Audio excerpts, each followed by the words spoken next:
Hey, Paul. Hey, guys, how's it going, man? Good new man. Good. Another solid week. Yeah, lekker. They come around quick, the podcast these days. Yes, can you believe it? It's like we were just saying now, you haven't even Replied to the comments. and then we're getting ready for the next one. But it's like episode 145 today. Hey, fast approaching the 150, eh? Yeah.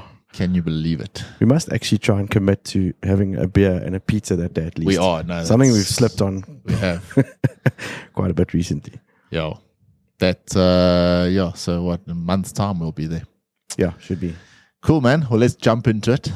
As always, a lot of listener comments from last week. One of them in particular I want to start with, and I think we'll go down a bit of a path here and chat about this story because it's one that we've spoken about. We haven't always had all the gen. A lot of it has been, from what we've heard from our colleagues and all the rest, but now there's an actual article out about this that we can break down, have a look at, and I can ask your opinion of. Anyway, the comment last week from a mate of ours, we were speaking about Cathay and the different salary scales that Cathay had. So they had these sort of A scales, you called it, or whatever. Yeah. From what we had known in past years, it was quite a complicated setup. If you'd employed X amount of years ago, you were on contract A, and it sounded like it was quite a cumbersome setup towards the end there. Well, basically what's happened, Ryan, is everyone now is on the same contract. Okay. So it's pretty straightforward. All right. Everyone's on the same contract, and there's no more of those fancy A scale contracts anymore that some of the expats would have, of course, been on. Yeah. Okay. So it's an even playing field for everyone. For everyone. So that's where we are. The article that came out this week is labeled "Furious Pilots and Lack of Trust: Why Aircrew at Hong Kong's Cathay Pacific Are Quitting What Was Once a Dream Job." And let's go into this. The article starts off, the chairman of the Cathay Pilots Union, the Hong Kong Aircrew Officers Association, and a captain with Cathay told the Hong Kong Free Press he was very worried about what he termed a massive shortage of pilots, especially senior ones. According to the union estimates, nearly 1,000 pilots resigned over the past 3 years, and most of them were senior staff. The downturn, of course, began in 2020. He added, saying it stemmed from pay cuts, a loss of trust, and the union's paralyzed relationship with the company. So this is something that not only in this article, but in quite a few articles, it seems like there's a total breakdown of the communication between the unions and Cathay. Obviously, these unions were quite important to the expats. I mean, it's sort of rare that there's a union involved at all when you go to any of these expat airlines, I suppose. Yeah. But the fact that relationship started breaking down, obviously, scare number one. Article goes on. In October 2020, with the scamdemic raging around the world, Cathay gave its pilots an ultimatum: sign a new contract or leave the company within 2 weeks. It also announced the closure of regional carrier Cathay Dragon, as well as 5,900 redundancies across the company, including all 550 Cathay Dragon pilots and some 80 pilots from Cathay Pacific. The new contract was introduced for new joiners in 2018, and around 700 pilots have been hired since its implementation. So this 2018 contract basically is now the contract for Cathay pilots. So the guys that were on that A scale of yours, Ryan, out the window, signed the 2018 contract. Okay. After COVID hit, it was, of course, extended to the entire crew. According to the union, the new arrangements resulted in a pay cut of 60% during the pandemic and 25% once pilots were back flying. The company pension contribution was reduced by 35%, and the education allowance was slashed by 50%.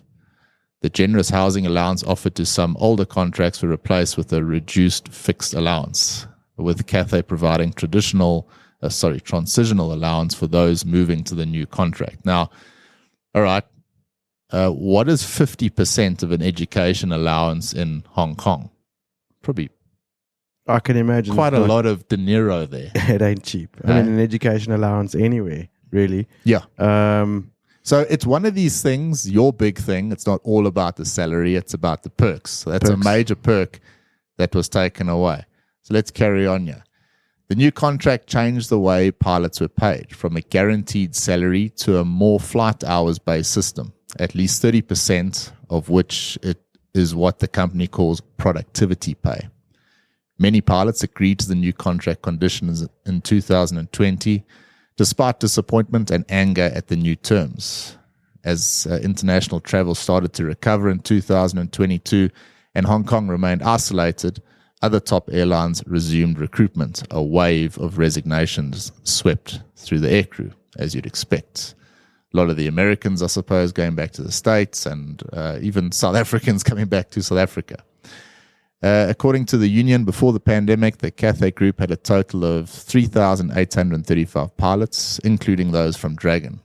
While Cathay took over many Dragon flight routes after the latter's dissolution, the carrier currently has 2,461 pilots. Okay, so as of today, the airline had made a few changes this year to ensure competitive remuneration. So this is where we are in 2023. Such as increasing the basic salary by 3.3%, improving several pilot allowances, and offering a bonus of up to 6 weeks pay. All right, 3.3% increase. In 2022, the airline raised average pay for aircrew by 1.5%, and there was a discretionary bonus for eligible staff. Okay, so a 1.5% increase is still a bit of a slap in the face, I guess. Yeah. But I think what happens here now is they've gone down a bit of a slippery slope here, because you read into these articles, and from what I'm picking up, there's quite a tremendous amount of negativity amongst the crew. Everyone's unhappy. And it kind of took me back to where we were in the later stages of SACs towards the end there. Yeah. You know, airlines busy, well, in our case, it was busy falling to pieces. This is different now. You've messed with people's salaries and their perks and stuff, so they get unhappy. And it just becomes a toxic environment. Every single flight that you're on, every gathering or whatever, about it. You know, corridor talking that it's now this, where are you going? Well, I'm leaving because this place is cuck. And I think they're going to struggle to sort of detoxify the crew, especially if it was like small. They're going to have to go a long way now to regain the crew's trust and enthusiasm and overall morale. Sometimes you wonder when a 1.5% increase comes in, if it's better actually just to give nothing, and then give something bigger later down the line. Anyway, let's carry on with the story a bit. There's a industry advisor, Shakur Yusuf, maybe pronouncing his name wrong. He said Cathay is not really rushing to go back to 100% capacity, but was rather focused on restructuring.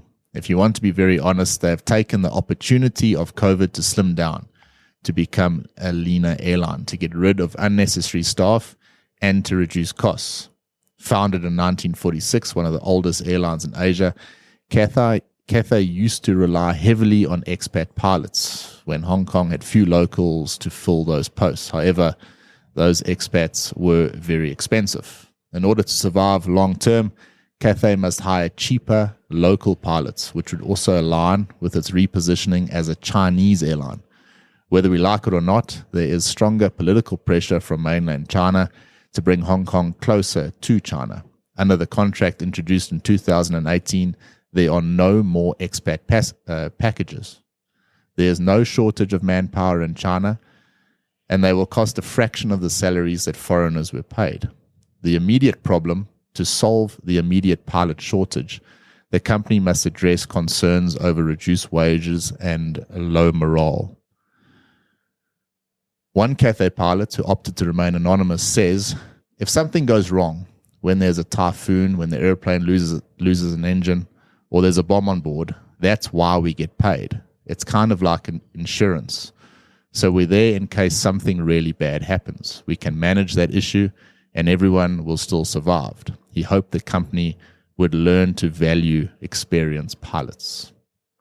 That's the article that I've summarized there, but let's have a chat about it. There's a lot of expats there from South Africa, Aussie, wherever, and a lot of them are leaving. And this experience that is disappearing.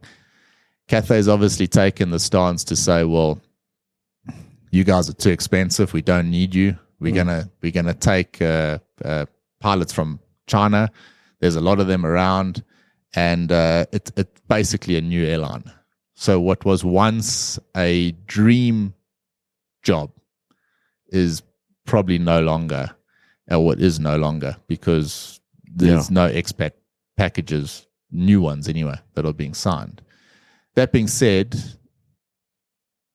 we do hear from a lot of mates there, and a lot of them will 100% agree with what we've actually reported on here.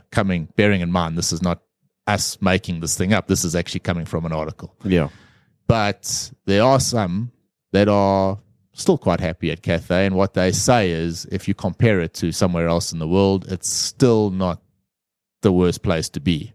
However, it was the dream job. Many years ago, yeah. It's not anymore. Done. So where do you go if you want the dream job? Yeah, that's a good question. Again, I suppose it really boils down to what you are after as an individual. It's quite difficult. I mean, I imagine a lot of the guys that have been there for a long time have set roots down, bought property in Hong Kong, raised their families there. I don't know. Does it make the Middle East any more attractive now? Oz, I think there's a lot of guys pushing to try and get into Atlas Air in the States, but that obviously comes with a whole other set of complications and requirements, etc., etc. Don't you think these dream jobs are just, I mean, it's North America now, isn't it? Well, we were actually chatting amongst ourselves the other day and sort of shooting the breeze as to whether flying itself is still a dream job. Yeah. And in some instances, I suppose, yes. But it ain't what it used to be, man. No. In the days of Spurrier's version 1, where there were long layovers. Spurrier's version 1 was probably the dream job, probably more so than Cathay, come to think of it. I mean, the guys used to have 5 nights away on Sol Island with a great bunch of crew. It was just the flying was one transition, or just a transition from one party to the next. Yeah, you're right. Sounds of it, yeah. But what about the Middle Eastern carriers and that? I mean, obviously Emirates, everyone not really hearing many negative things from our mates there. Everyone seems pretty happy. Not negative things, but at the end of the day, it's a job. And it's a means to sort of, make ends meet. And you think Emirates kind of treats it that way themselves? They know that everyone that's there is there to earn a bit of money. They're with their family for a few years, and then they're gone. So maybe there's not this sort of overall investment in, come and settle here and, we'll look after you forever. It's come work for us for a period of time until you get sick of it, and then, on your bike, and we'll replace you with someone else. I mean, how many pilots do you know that are with Emirates that are basically retiring there at 65? Very few, I think. I mean, most of the guys go there, do their, 10 or 15 years of service, make a fat lump sum of cash, and then bail out after that. Obviously, COVID sorted a lot of that out. But, I don't know. I mean... Further to the discussion, though, I mean, obviously this thing with Cathay, the scamdemic or pandemic, whatever you want to call it. Corona. Obviously never waste an opportunity, and a lot of airlines and a lot of companies, not necessarily all airlines, would have taken that as an opportunity to slim down, get rid of old contracts. I mean, saw it here with SAA. Yeah, of course. So it's happened across the board. Now that's done. Now we move forward into the next step, and we've got this pilot shortage. Is there a pilot shortage at the moment? Like, is it 100% real at the moment, or It's not a pilot shortage per se, I don't think. Sorry to jump the gun. Yeah. But I think I know where you're going with this, and I think it's an experience shortage. Okay, but that's very different to a pilot shortage. Well, yes and no. You can have 1,000 pilots available. None of them meet the experience criteria that you need for your airline or say, for instance, an operator that has a specific type of contract that demands pilots of a certain level of experience. Okay, well, let me rephrase. That leads to a pilot shortage, yes. Let me rephrase the question then. Okay, why was a company like Cathay employing so many expat pilots? Was it because there were no other options, or was it because their company goal, their mandate, whatever you want to call it, was to provide the best possible service with the best aircrew that they could find? And it attracted those pilots. Let's face it. The company was attracting very, very competent, good staff. Yeah, pilots, cabin crew, whatever. But to get employed at that stage, you had to have like a fair amount of experience behind you. They wanted at least 2,000 hours on aircraft above 50 tons. Okay, so it demanded experience. But fine. Why did they demand the experience? For standards, safety. Okay, but then what's changed then? So this is what I'm saying. Yeah, are you saying that's like a lowering of standards? Well, let's see what Sully has to say. So he popped up the other day. He wasn't talking about Cathay, but he was talking about, in this case, pilot training. He said, there are still too many in the industry who are trying to quicken and cheapen pilot training for their own expedience and their own convenience, mostly for economic reasons, and using an excuse, an alleged pilot shortage, when what the industry should be doing is finding the best ways to arm pilots with what they need: knowledge, skill, experience, and judgment. Now, how many times is this going to have to land on a river before we actually start paying? So my point here, Ryan, is that I understand that, and in this case, expat pilots might be expensive. It's not the expat that's expensive. It's the experience that's expensive. Mm-hmm. The fact is, those expat pilots were coming in experienced and well-armed to perform at that highest level. That's what we're saying, yeah. That's what we're saying. So now, why are we getting to a stage in the industry where, okay, no, you don't need that anymore? And there's this pilot shortage. And this is why I say, this pilot shortage, how real is it? Because the lobbyists and everyone, they're using the fact that there is this pilot shortage to change the laws and the rules to get cheaper, less experienced pilots in to do the same job, and saying, look, they have to do it that way because of business continuity. If we're not allowed to do it this way, businesses will crumble. Yeah. And you need to sign this off because there's a pilot shortage. Otherwise, there's going to be no aviation economy. And what I'm saying, what's changed? When did it go from let's employ the guys at to maintain the highest possible standard in case you are flying into a typhoon, and now it's like it doesn't matter, there's a shortage, let's just get whoever we want in there. Yeah, look, obviously the scamdemic was the catalyst to that. Yeah, well, it forced everyone to rethink and remodel and reshape their business plans, etc. It's a dangerous one, this, because there are a lot of experienced pilots that just simply don't want to go back to the industry because it's not attractive anymore. And it's actually quite sad that there is a sacrificial lamb here in terms of like, well, yeah, screw the experienced guys, we'll get the cheap labor in, and So there's a definite shift in the dynamic of what it's like to fly for an airline these days. Yeah. And if you read that article, the link, of course, in the show notes, you can read the whole thing. One of the things that's spoken about there a couple of times is when you're walking through the terminal with your Cathay Pacific uniform on, people used to look at you and say, wow, that guy's at the top of his game in his profession or her profession. And there was this sort of this aura around being a Cathay captain or whatever.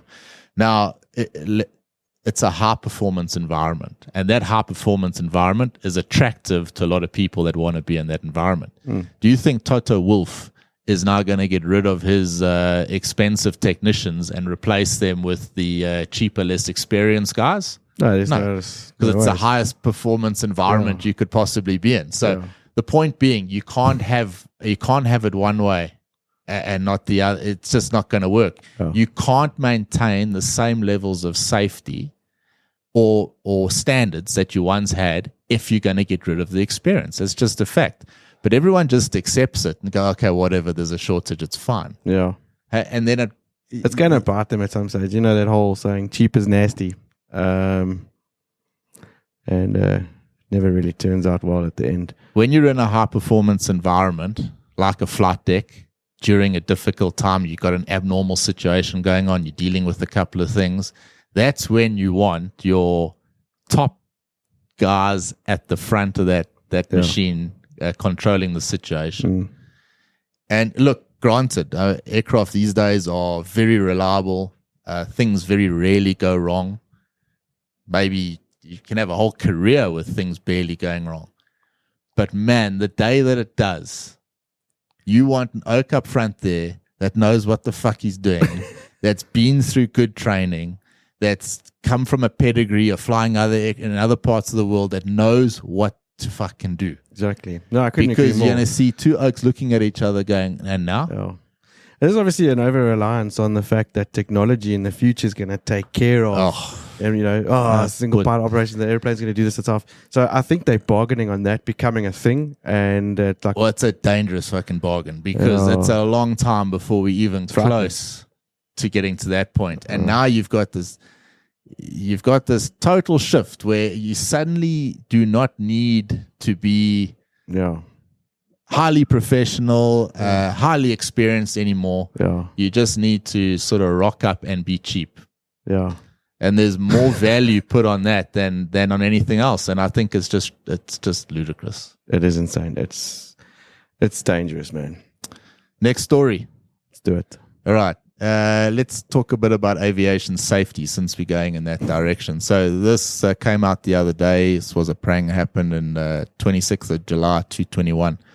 A Challenger that fatally stalled as a pilot tried to salvage an unstable circle-to-land approach. Do you read this one, Ryan? Yeah, I went through it, and these guys put themselves in a bit of predicament. A hell of a predicament. Who still does circle-to-land approaches anyway? Yeah, but for me, when I read this whole thing, the big thing that stood out here, the first officer had a hell of a lot more experience than the captain.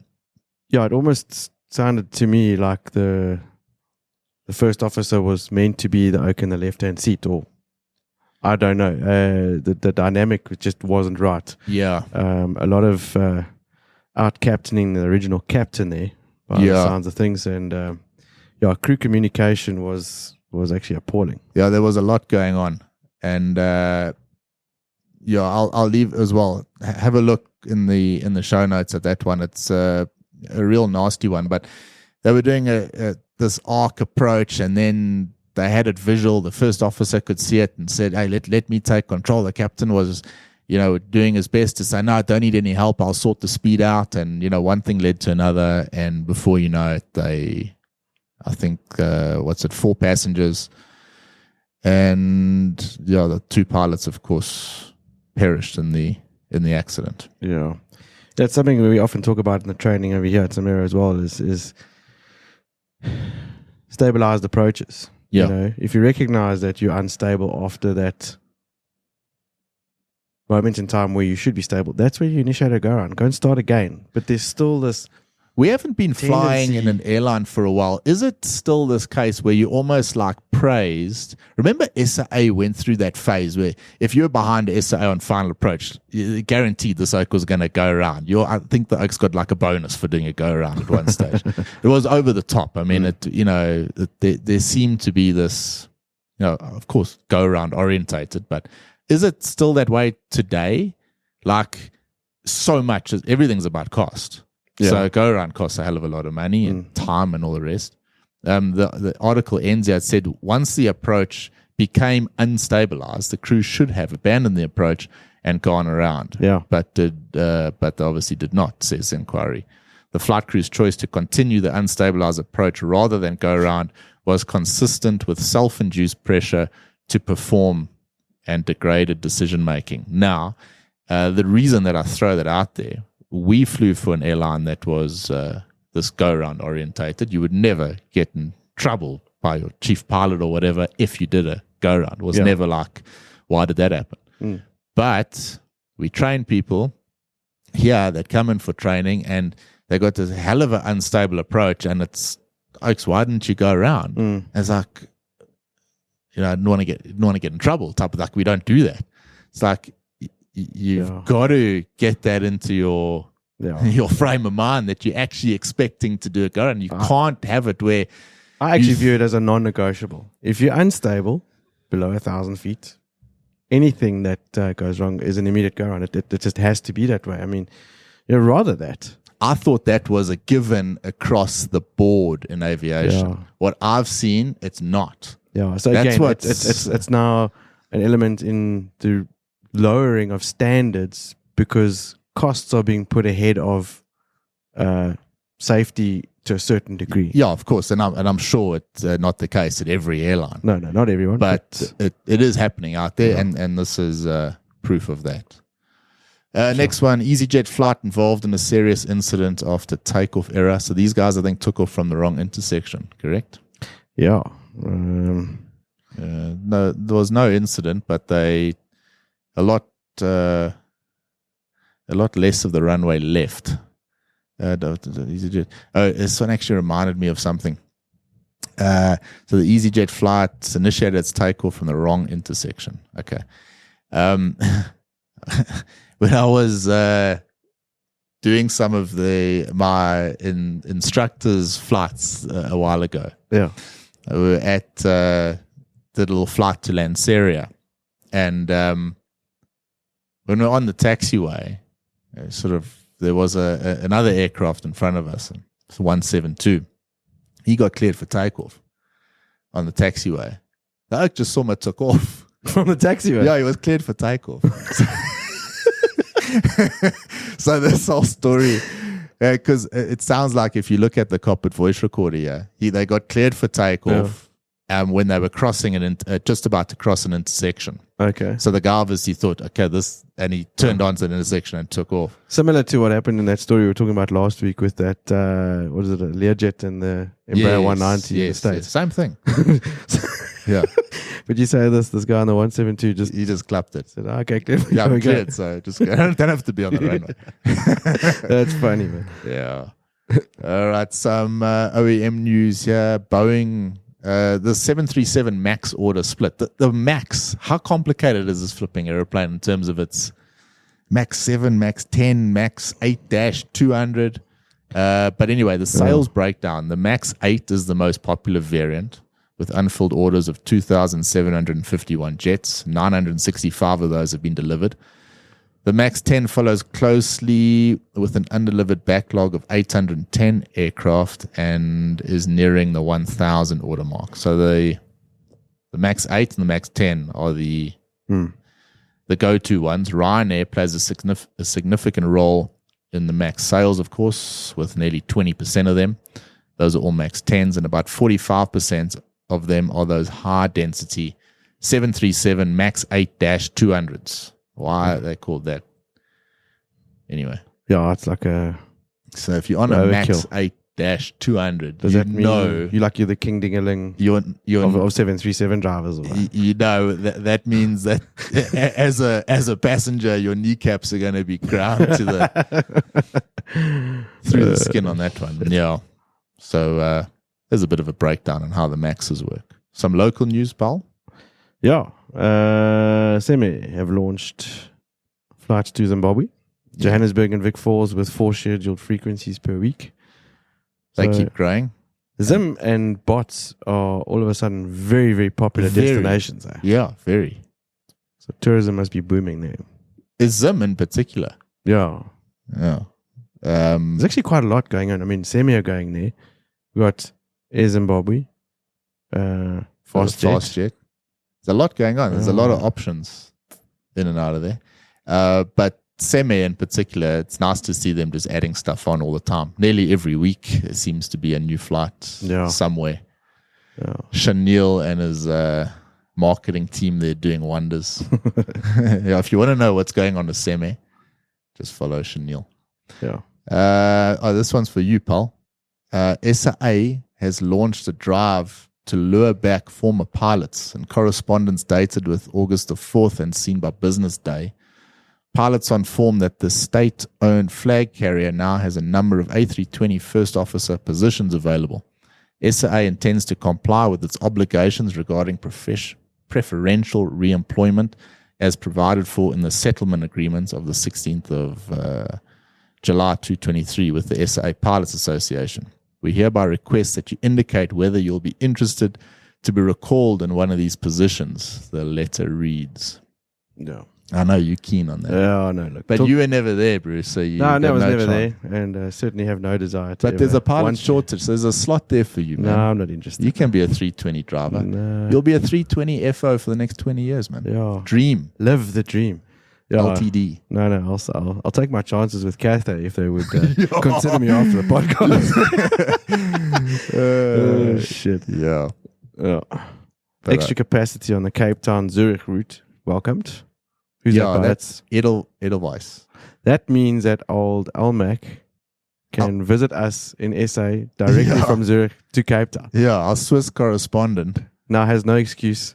Yeah. Direct flights to SA. That's quite I never knew this. Edelweiss is a sister carrier of Swiss and a member of the Lufthansa group. I always thought they were like a charter-based thing. Yeah, I also thought so. But yeah, that's good for Cape Town. Cape Town's getting more and more of these like direct tourist type that makes situations. sense. It does. Yeah, it's so much easier to fly there than to Joey's. Yeah, I think there's a big push to try and avoid Joburg as much as possible. I mean, you look at like there was something Eswatini, on the, I still couldn't initially understand that business model, but when I spoke to the guys, I said no.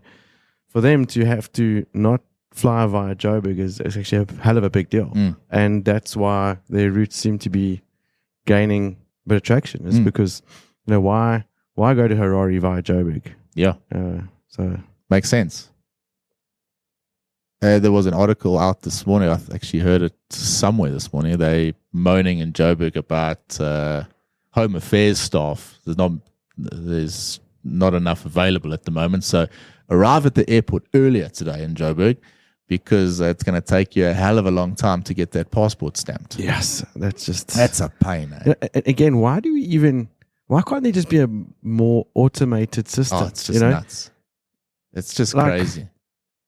The rest of the world does. In saying that, Paul, Joburg is nothing compared to the flipping queue at Charles de Gaulle to get through your passport stamper. Let me tell you, that is a story. It's like 2.5 hours. It's always been a bit of a hit and miss. Sometimes you get there just on time. Yeah, but the Joburg Air France flight, I think, 9:20 in the evening? Yeah. So you going through security around 7 or so? Oh, my word. You got no idea. It's a hacker. And so Joburg is bad, but there are worse. Yeah, it's not the worst. There are worse. There are worse places. Time for an advisory. 100%. Okay, so staying with our August motivation sort of emotional intelligence month, we can call it. One of these things that's important is self-talk. Yeah. Obviously, you and I rode motorbikes for a long time. There was that saying helmet talk. Because when you got your helmet on, not if you and I were riding together, because we could chat to each other. Yeah, we just that's where the podcast was born. But if you're riding with yourself on a bike, it's quite a, I don't know, the minute you put your helmet on, there's a lot of conversations that are going on in your head in this sort of helmet talk. But self-talk is important. And one of the things, again, this isn't from my wisdom or something that I heard, but you think about it and it makes a lot of sense.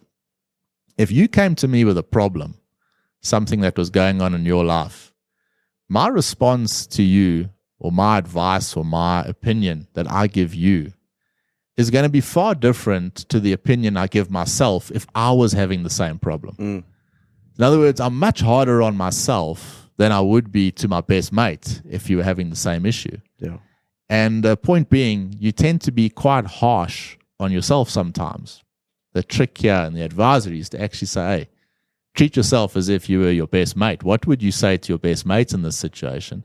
And oftentimes what you would say would be good advice. Now, taking that one step further, there's a huge amount of value, Ryan, in a motivational conversation. And have you noticed that if you get into a conversation with someone, and particularly lately, we've had a lot of youngsters that have contacted us through the podcast, asking for a bit of advice. What do you think we should do? And of course, there's a lot of options on the table for a young pilot these days. You know, there's various job opportunities. And a lot of them have heard us speak about, you know, various airlines on the podcast, and they're saying, hey, you know, do you guys know if I take this position, what are the pros, what are the cons if I take that position?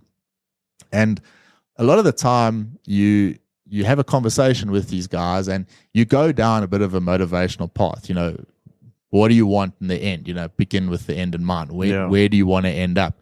And a lot of the time, that is the catalyst to being able to answer the question, where should they be going?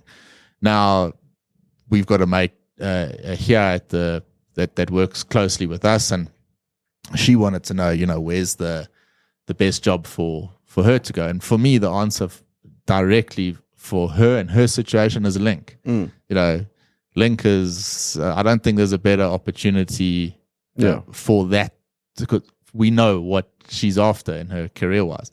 Then you get another youngster comes along. He's with looking at Cemair and maybe wants to earn a bit more bucks quickly on contract here, get some hours up. Hey, Cemair is a really good option. Yeah. But anyway, going back to the advisory, there's quite a lot of value in having a motivational conversation with someone, because at the end of that conversation, or even during the conversation, who are you talking to? Are you talking to this other person, this other youngster, or is a lot of the time, are you not actually talking to yourself? Are you reaffirming these things to yourself? And by talking, it starts to make a bit more sense. And there's quite a lot of value in that. So if you get the opportunity to talk to a young pilot and they're asking an opinion on where to go, what to do, have that conversation, open up a bit and say, look, I went down this path. If I could have done it again, I might think of doing it this way or that way. And then go down the important aspects. Make sure you have a good work life, social life, lifestyle balance. Don't get caught in that rut where you just flying or you just want to get the hours. Golden handcuffs, etc. Yeah. So start off the conversation at the beginning with like, hey, where do you want to end up? Let's figure out how to get there. And there's a lot of value in that conversation for yourself. Yeah. So the advisory is have that conversation and make sure that it's a positive, motivational conversation. The last thing is, lately we've heard, I certainly have, again, from these youngsters that are now flying at these airlines. They asked us advice, and now they're there at these airlines. One of the guys says to me the other day, he says, Bryan, yes, loving the job, the plane is so cool, and he says, but the one thing he just never expected, and just caught him off guard, was how negative the corporate environment is. Yep. Yeah. And a lot of these youngsters, they're getting the same, not question, but the accusation is often the same. You're so lucky that you're in the industry now. When I started, and like 10 years ago, you had to do this and that. Now you oaks are just here, and yes, like you're here in the right time, and and the oaks are like, okay, but I'm just playing the cards I was dealt. Yeah. So there's a lot of that going on. So again, expanding on the advisory. If you are a skipper and you're there and you're flying with a youngster, just think twice before you pull out the negative card in the flight deck, because it does affect the guys. And that negative environment in the flight deck, you can go, you started the conversation today with Cathay. How negative must those conversations be in the flight deck these days? Salaries and shitty rosters and this and that just snowballs. It just gets out of control. You end up going down a rabbit hole very quickly like that. And I'm glad you mentioned that in the advisory, because like you're saying, expanding on that self-talk sort of thing, it's very important that you surround yourself with the right people for that particular level of motivation. The cockpit environment is sometimes very difficult because you can't control that. No, you can't control how negative the person is next to you, and that does become a thing. It's also not the first time I've heard of it. A lot of people with other airlines run here have said the same thing. And yes, it's a toxic thing to try and get away from. Yeah, if you're a skipper and you're, listening to this, maybe just, I think it'll be so good for you personally as well to actually say, you know what, I'm going to make sure that the cockpit environment is a positive, open space to actually think about how you're going to set the tone. Yeah, because not only does it set the tone for the day, but I mean, it sets it up for the rest of the week, the month. It does. And possibly changes your outlook on things altogether.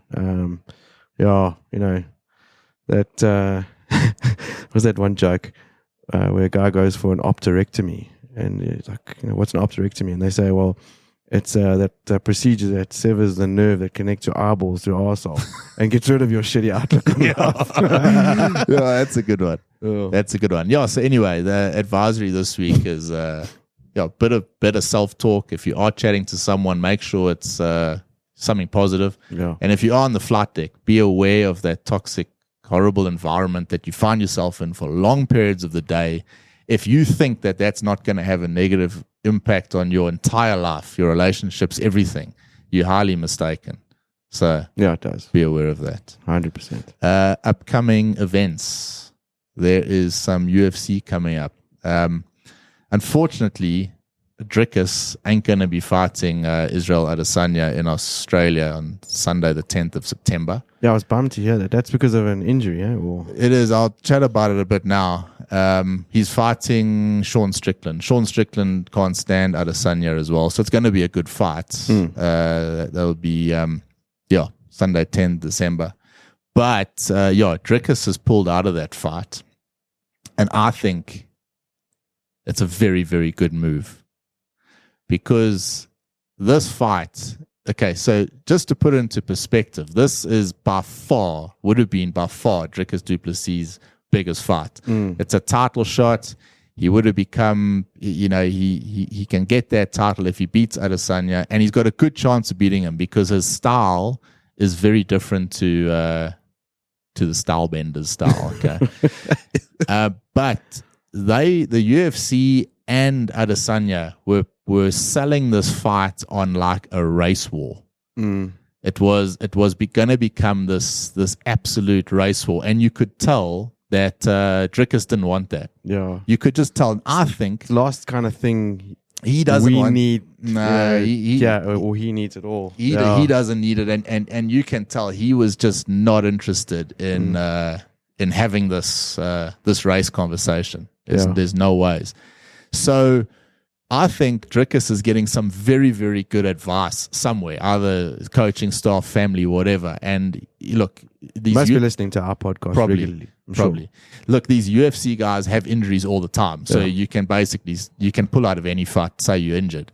I think he's pulled out of this one, doesn't want to go down that hole. I think it's a lose-lose for him. If he beats Adesanya in Oz and becomes the world champ, it'll still have a negative effect or impact maybe locally here in South Africa. And this guy is so positively South African, it's actually scary. Yeah. He is, and all he basically said and how this race war thing started was he said he's the only true African fighter. And obviously it got painted because he's a white guy and this and that. Basically all he was saying is, look, Oaks, he's training in South Africa. He's put an infrastructure in South Africa. All the other guys, like Israel Adesanya, he lives in New Zealand. Other Oaks live in the States. So their training camps are all there. Dricus is here. So he's building an infrastructure here, not only for him, but for other people that come up underneath. Yeah. That's all he was saying. So it definitely was, there was no racial thing involved, but because they were going to sell it on this whole racial thing, he's pulled out. I think it's a very, very good move. Wise move. Yeah, very wise move. So that's not going to happen. And then Conor McGregor versus Michael Chandler, probably going to happen in December. It's not confirmed. I think that all basically depends on how much roids Conor's been taking. Yeah, I was going to say, because is Conor actually even really fit enough to take another? He's definitely been on some juice, and you're not allowed to take roids in the UFC. So we'll have to see that. But anyway, yeah, so those are some 2 upcoming events. When's the next GP?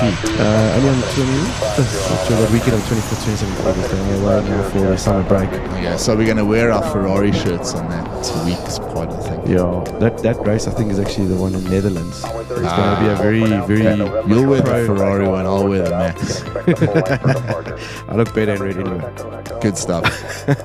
Paul, nice show today. Always enjoy it. It was big fun, cuz. We'll catch you on the next one. Have a good weekend, everyone. From our side, goodbye for now. Ciao. Right, and Echo, clear for takeoff, heading 270, United 204. Got 5169.